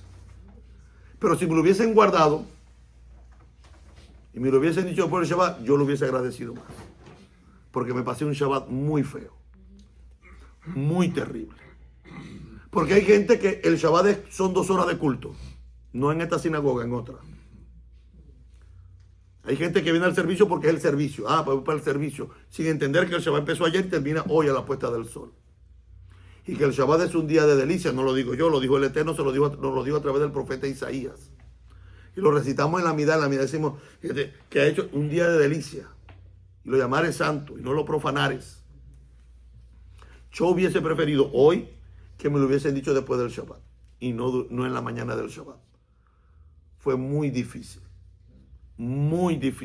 guardar el Shabbat sabiendo. Ahora, hoy digo, pero bueno, y si no me lo hubiesen dicho, me hubiese puesto bravo. No, hoy lo agradezco, lo hubiese agradecido. Porque 6 días nos dieron para que nosotros hagamos todo. De hecho, en el judaísmo no tenemos ni velorios, ni entierros en Shabbat. Quien se muera el viernes por la tarde, lo guardamos en la nevera hasta el domingo. Porque así es. Está duro eso. Pero así es. En otros grupos, los que están del lado izquierdo, que le da los mismos chichas que limonada. Dios es amor, está ahí. Yo solamente tengo que guardar y cumplir, cantar, aplaudir, tal, contribuir y creer lo que creo. Ya, eso es suficiente. Si hay peligro de vida, el Picúa Nefesh, tenemos que resolver eso. Rabino, pero yo estoy aquí. Si usted está acá, no puede pasar, no puede resolver nada. Mi mamá se murió en Venezuela, no puede resolver nada. No se puede. O sea, si usted está aquí, que va a agarrar un avión para allá, no puede hacer nada. Entonces, si el Picúa Nefesh, ahora, si usted puede salvarle la vida a alguien, hágalo. Aunque esto implicaría tal vez violar, y no se ve como una violación, se ve como una interpretación. Entonces, los rabinos no están de acuerdo, eso depende del grupo. Si es del grupo que está de este lado, si es la extrema derecha, si es del centro, o si son los liberales. Cada quien tiene una halajá diferente. ¿Por qué? Porque estas cosas en la Torah no se legislan. En la Torah escrita no dice, en Shabbat no se puede orar por un enfermo. Eso no está escrito en la Torah. En la Torah escrita no está. No está. ¿Dónde está? ¿Dónde está la legislación? En la Torah oral. En las reglas rabínicas. Yo creo que siempre allí podemos negociar. En la rabínica podemos negociar. ¿O no? Claro. Porque eso no es palabra de Dios, te alabamos, Señor. Rabínico. ¿Es qué? Es rabínico. Es rabínico. Son normas, son reglas, son pautas que los rabinos han hecho por años y todo lo demás. Ahora, cuando está escrito en la Torah, no hay negociación. Ahí está escrito, lo siento. Rabino, mire que consigue un trabajo que me van a pagar $60 la hora y voy a tener una economía muchísimo menos, $60 la hora, Rabino, 40 horas, 6 por 4, voy a sacar ¿cuánto al día? $460 al día, Rabino. Multiplícalo por 5 días, pero tengo que trabajar el sábado, Rabino, ¿qué hago? Rabino, ¿será que puedo trabajar? A mí cuando la gente me hace esa pregunta yo me siento ofendido. Siento que me están faltando el respeto. ¿Por qué? Porque usted sabe que yo no le voy a decir lo que yo quiero o lo que yo creo. Yo le voy a decir que 6 días trabajarás y harás todas tus obras, el 7º día no puedes trabajar. Yo no te puedo enseñar otra cosa que no es lo que está ahí. Ahora, si yo te digo que tú ve a trabajar, usted no me haga caso. Estoy fuera de la Torah. Si yo te digo, ve a trabajar porque $60, además tú me vas a dar buenas contribuciones en la sinagoga, no me haga caso. Usted obedezca lo que dice la Torah. 6 días trabajarás y harás todas tus obras. Los fariseos más estrictos limitaban incluso sanar a menos que fuera vida o muerte. Otros permitían oraciones, bendiciones e incluso acciones no médicas si el resultado era aliviar al enfermo. O sea, estaba permitido bajo algunas normas, no la extrema. El extremo decía, si no se está muriendo, que aguante. Pero los del medio decían, si vamos a orar, podemos orar por él. Podemos preparar un medicamento, porque hoy usted no va a la farmacia, como antes no existía eso. Antes machuca la hierba, agarra el polvito, bátelo, hierve, dale el tecito, ¿no? La medicina antigua. Y si eso ayudaba, se permitía atender a los enfermos en estas condiciones. Estoy hablando de Shabbat. ¿Por qué? Porque había que, bajo el principio del Picúa Nefesh, salvar la vida de esa persona. Yeshua actuó en línea con la norma halágica. Shabbat no fue hecho para el hombre, dijo Yeshua. El Shabbat fue hecho para el hombre y no el hombre para el Shabbat. ¿Qué está diciendo Yeshua? Eso, que el Shabbat tiene que ser un día de delicia para ti, de deleite, de goce y de posibilidades dentro de lo permitido en la Torah. Dentro de lo permitido en la Torah. Esto no significa que Yeshua está aboliendo el Shabbat. Decir que el Shabbat fue hecho para el hombre y no el hombre para el Shabbat, ahí no está aboliendo la Torah. Sino que significa que la vida, la compasión, el bienestar son parte del propósito del Shabbat, tal como lo enseñaron los sabios en el tratado talmúdico Yomás 85b. Profana un Shabbat para que guarde muchos Shabbat o muchos Shabbatot. Hay momentos que la misericordia es mejor que ser cuadrado. Que la vida, dice un canto. O sea, a veces ser más misericordioso se gana más que ser más estricto. Hay momentos en la vida en que mamá decía que, mi madre decía que cuando tú vas a aflojar un tornillo, dice, primero se aprieta para después poderlo aflojar. No siempre apretar, porque llega un momento que a lo mejor a ti te gusta que te aprieten, pero asfixia a otros los asfixia. Y hay que tener mucho cuidado con eso. Hay gente que te dice, mira, Shabbat, la cafetera mía, yo la pongo ahí la programo, la cocina mía está programada, yo dejo todo listo, yo en Shabbat, nada. En mi casa, fíjese, el perro, esto para los que tienen animales. No son los esposos, estoy hablando de los otros, los de 4 patas. En mi casa, que tenemos un perro, el famoso Jasper, es el primero que debe de comer en mi casa antes de nosotros, en Shabbat. ¿Por qué? Porque la normativa alágica es que si tú le quitaste la libertad al perro de poder vivir en su libertad cuando estaban salvajes y comer sus propias comidas, y tú lo sacaste de su sistema salvaje y lo domesticaste y lo tienes en tu casa y está limitado a vivir en tus 4 paredes, pues es tu deber darle comida antes, en Shabbat, antes que comer tú. Entonces, en mi casa, el Jasper se le prepara su comida que come. Él es muy fino porque mi perro es un poco alérgico a los poultry, a las aves. Entonces tengo que darle comida de carne de cordero. Le preparamos su carne molida, le preparamos todo con sus huevos, con sus verduras y tal. Le lavamos todo, le echamos su comida porque mi perro es mesiánico. Mi perro come el viernes por la noche y le dejamos comida para que coma el sábado, porque nosotros no venimos para la sinagoga. Y le lavamos su tacita de agua y le echamos su agua fresca el Shabbat. ¿Por qué? Porque hay un principio de... Dios 10 dice, el justo sus animales cuida. Y así es. Mire, cuando usted ve que un animal, usted llega y los animales le tienen rabia a esa persona, el problema no es el animal. Claro. Los animales tienen una intuición y perciben cosas que usted y yo no percibimos. Dice, yo voy aquí y el perro me ladra, voy allá, el perico me calla, voy allá y el gato me aruña. Usted tiene problemas. Ahora, los justos, cuando son justos, los animales perciben eso y se acercan. Se acercan. Ahora, volviendo al tema,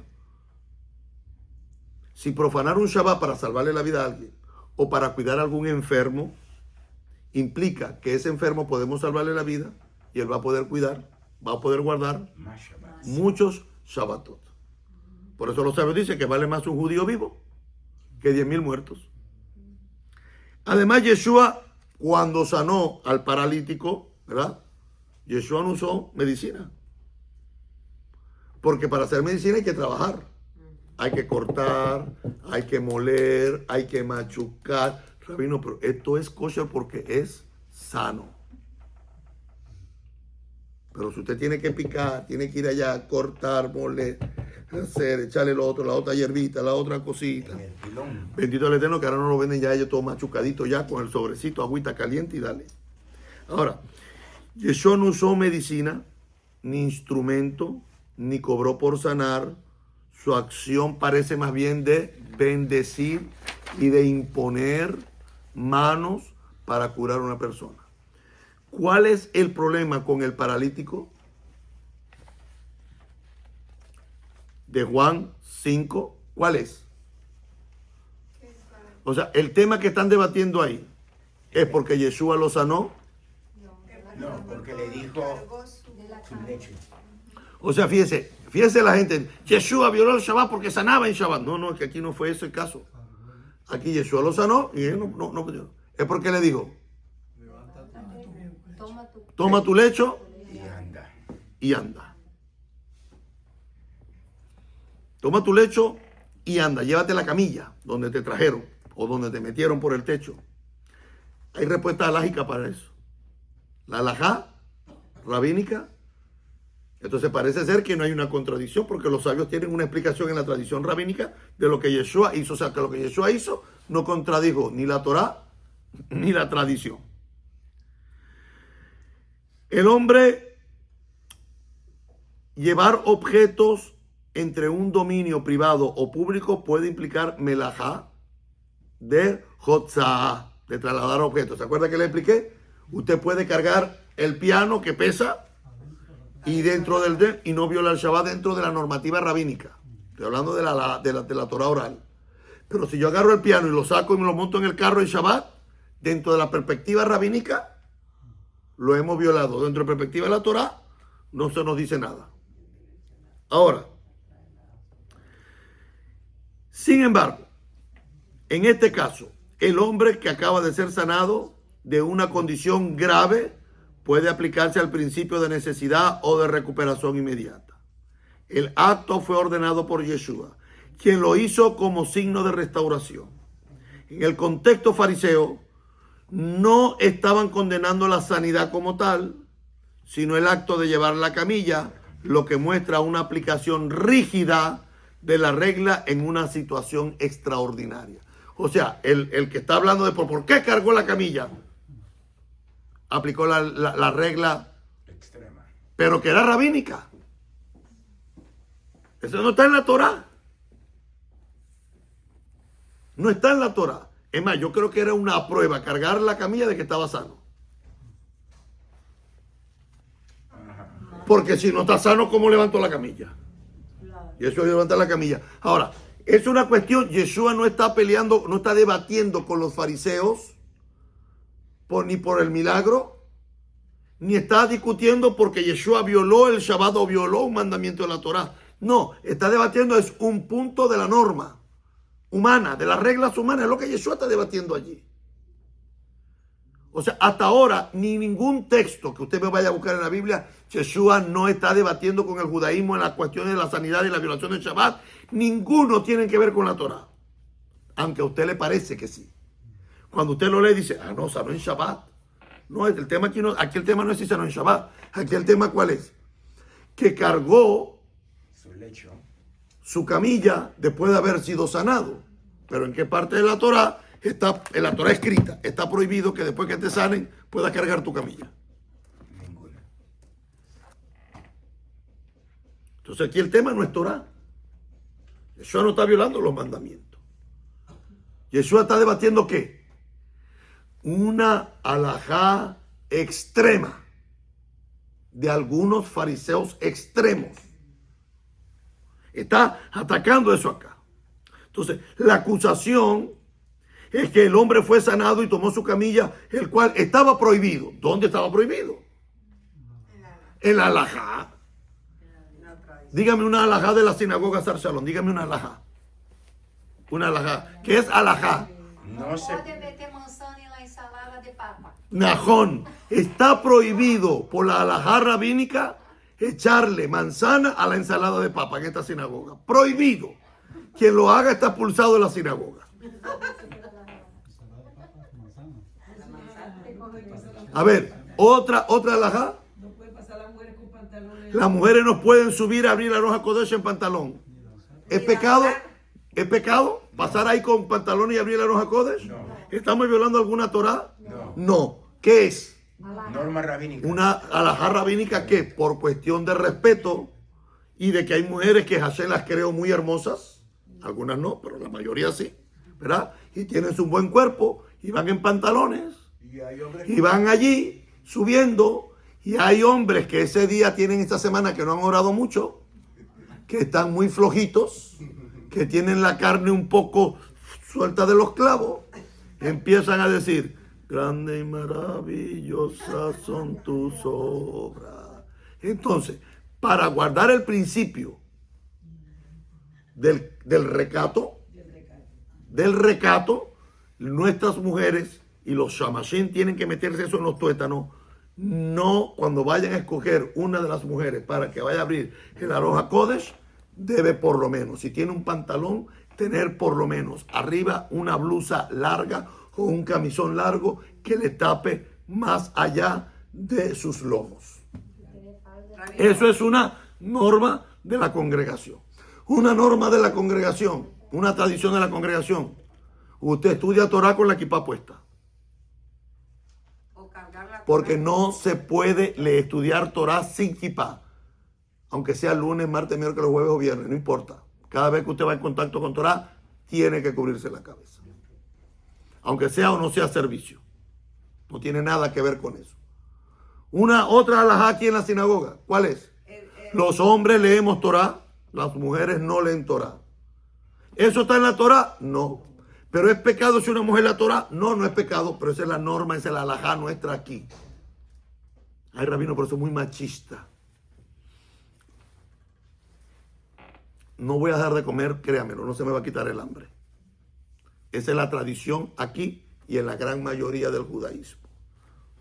Rabino, es que yo vi allá en la internet, en el rabino Google, que hay sinagogas donde las mujeres usan kipá. En esta congregación las mujeres no usan kipá. Aquí la tradición es que si se quiere cubrir la cabeza, puede usar un sombrero, puede usar un gorrito, puede usar una mantilla, puede usar cualquier cosa. Pero la kipá es una prenda masculina y siempre ha sido una prenda masculina. En estos grupos hablan de igualdades. No podemos, nunca el hombre y la mujer va a ser igual. Nunca al hermano Rutilio le va a llegar la menstruación. Nunca. Nunca va a poder parir. Nunca. Nunca va a poder amamantar. Las mujeres no tienen la fuerza que tienen los hombres. No tienen. Entonces no vamos a ser iguales. Nunca. Eso no existe. No existe. Ahora, para el Señor todos somos iguales. Pero eso es otra cosa. Eso con respecto a la salvación. Pero cada cosa en su lugar. El mundo está tan loco porque ahora los hombres quieren hacer cosas de mujer y las mujeres quieren hacer cosas de hombre. Estamos locos aquí. Entonces, el punto aquí es que el caso del sanado, el hombre acababa de ser sanado y Yeshua, el acto fue ordenado por Yeshua, que lo hizo como un signo de restauración. En el contexto fariseo no estaba condenando la sanidad, porque ese no es el tema. El tema es que cargaron la camilla en Shabbat. Pero ¿dónde está escrito en la Torah que cargar la camilla en Shabbat es pecado? En ninguna parte. Ahora, la normativa, las alajot son buenas. ¿Por qué? Porque no es que estamos en contra de la alajá. ¿Por qué la alajá? ¿Por qué tenemos que...? Porque regulan. Porque mantienen un orden. Porque no nos deja irnos ni a izquierda ni a derecha, ni lo dejamos al criterio de la gente. Porque el criterio de la gente llega un momento en que lo que él cree que lo que él cree está bien. Como dice en la ciudadanía, checks and balance. Dice el sabio en su corazón, no hay Dios. O sea, la gente cuando se plantea sus propias reglas y sus propias cosas. El necio. Dice el necio, correcto. Dice el necio en su corazón, no hay Dios. Porque él llegó a la convicción de que ya él pasó por todas las religiones, se oyó a todos los... y llegó a la conclusión de que no existe.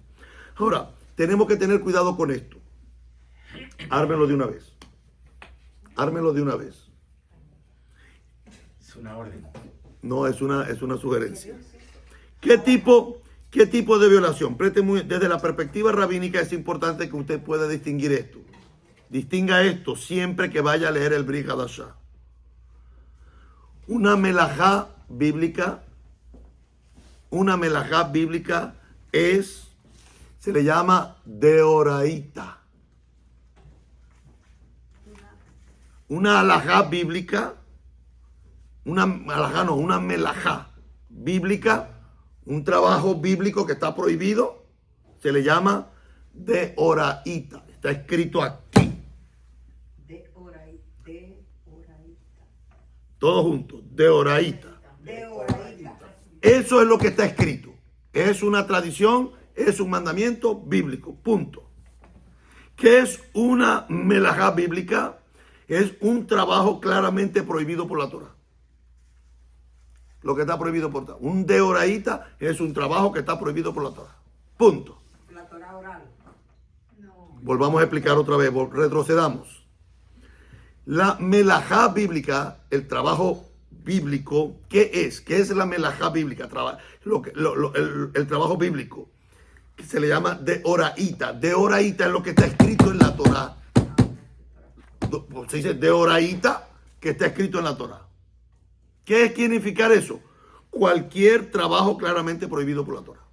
Lo que está prohibido por la Torá no es rabínico, no es tradición, no es lo que yo creo, no es lo que a mí me parece, no es lo que yo soy, la idea, la filosofía esta que tenemos ahí, que todo está bien, que Dios mire el corazón.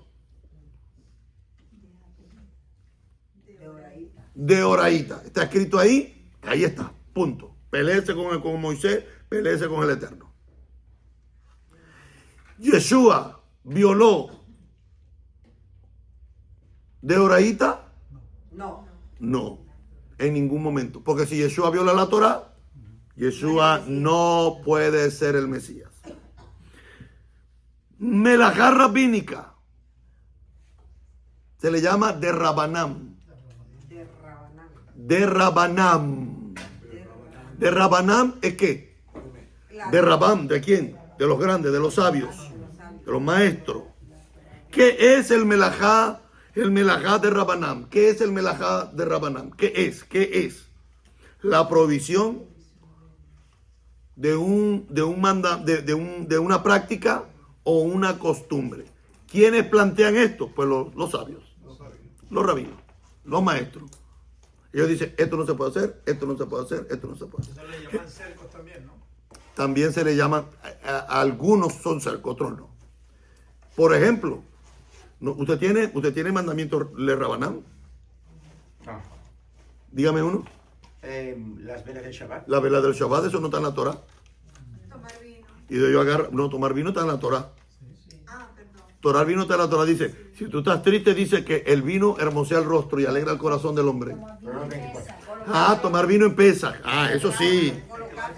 Sí, pero tomar vino no, tomar vino está aquí. Ahora, tomar vino en Pesach es rabínico, es de Rabanam.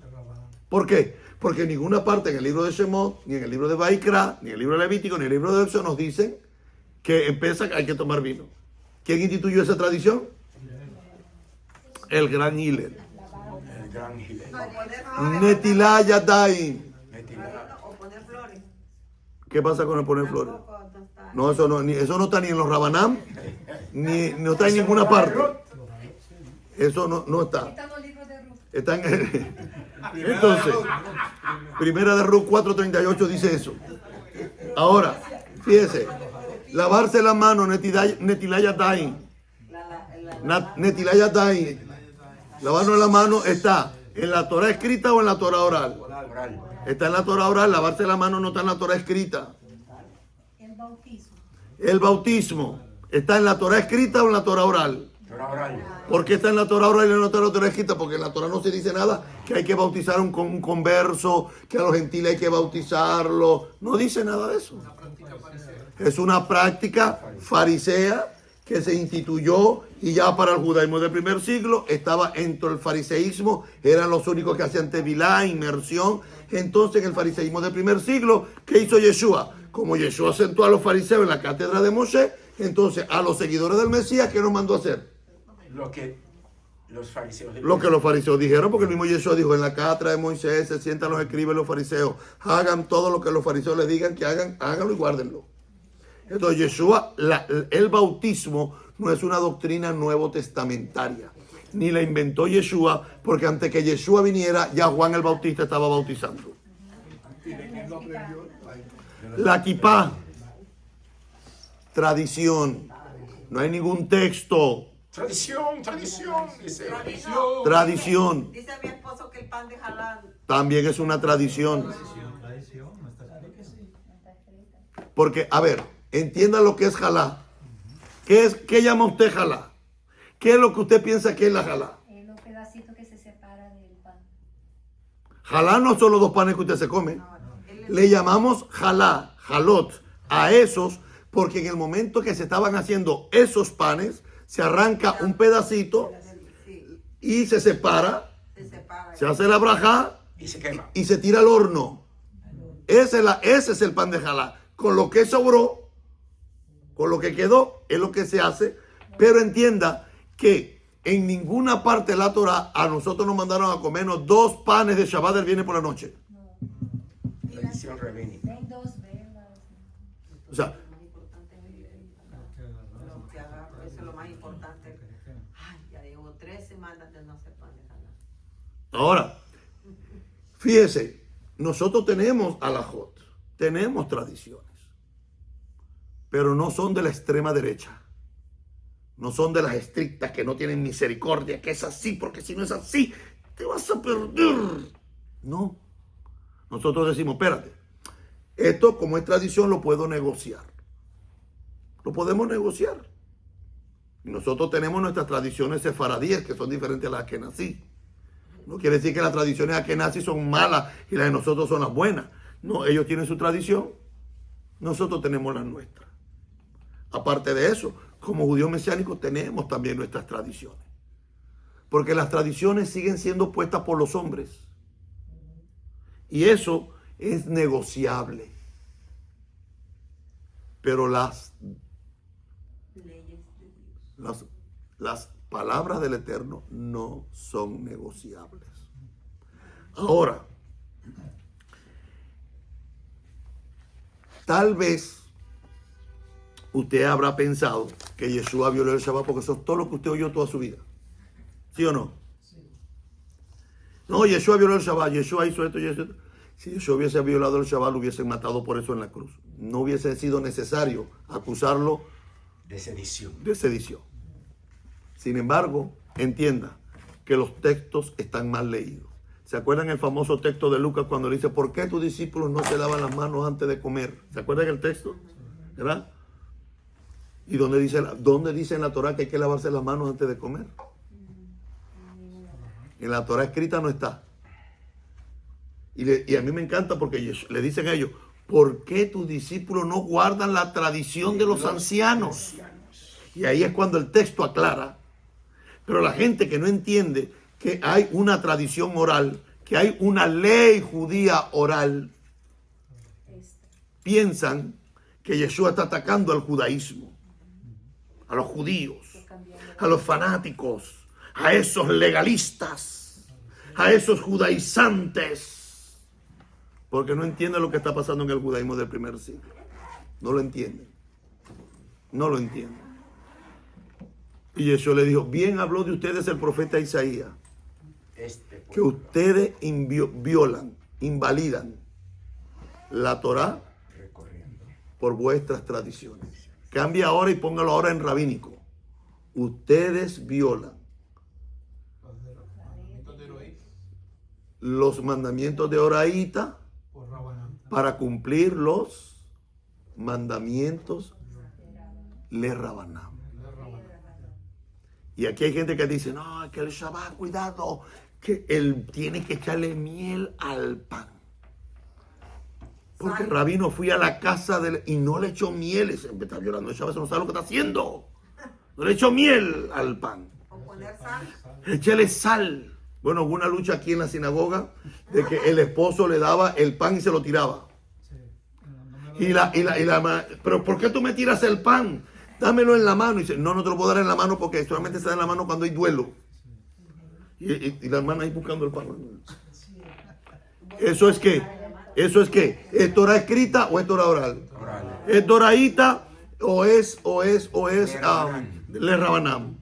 Le Rabanam. Entonces aprenda que cuando usted va a leer el Nuevo Testamento, eso en el judaísmo del primer siglo existía.